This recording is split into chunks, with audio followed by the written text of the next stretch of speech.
জীবনে প্রচুর ঘুরতে হবে, এটাই মন ভালো রাখার একমাত্র মাধ্যম। হ্যালো এভরিওয়ান, কেমন আছেন সবাই? আশা করি সবাই ভীষণ ভালো আছেন। আমি তো অনেক বেশি ভালো আছি। এই তো আমরা রেডি হয়ে বেরিয়ে পড়েছি। আজকে আমরা যাব ঘুরতে, অনেক জায়গায় ঘুরে বেড়াবো। একটা কথা কি, অভাব থাকতেই ঘুরতে যান, কেননা একটা সময় অভাব থাকবে না, কিন্তু ঘোরার মতো সেই বয়সটা আর থাকবে না।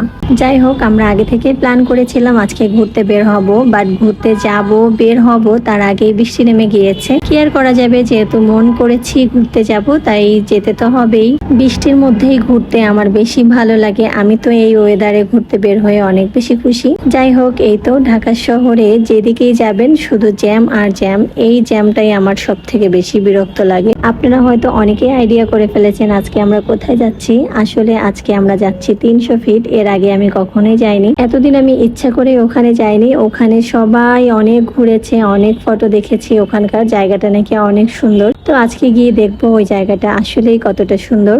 এই তো আমরা আমাদের কাঙ্ক্ষিত জায়গায় চলে এসেছি। এটাই হচ্ছে সেই 300 ফিট যেখানে সবাই এর আগে এসেছে। আমি মনে হয় লাস্ট এসেছি। এখানে দেখার মতো তেমন কিছু নেই, বাট এখানে শুধু দেখার জিনিস হচ্ছে এই গোল চত্বরটা আর এই ওভারব্রিজ থেকে এই সুন্দর রোডটা, যেটা দেখতে সত্যি অনেক বেশি সুন্দর লাগতেছিল।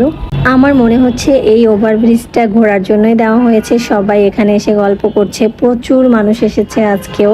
এটাই হচ্ছে 300 ফিটের গোল চত্বর, যেটা দেখার জন্য প্রতিদিন অনেক অনেক মানুষ আসে এখানে এসে আমার অনেক ভালো লেগেছে। জীবনে অনেক ঘুরতে আর মন খুলে হাসতে হবে, একটাই তো জীবন, মানুষের কথায় একদমই কান দেওয়া যাবে না। জীবনটা যেহেতু আমার, আমি কিভাবে ভালো থাকবো, কিভাবে হাসি খুশি থাকবো, সেই সিদ্ধান্তও আমাকেই নিতে হবে।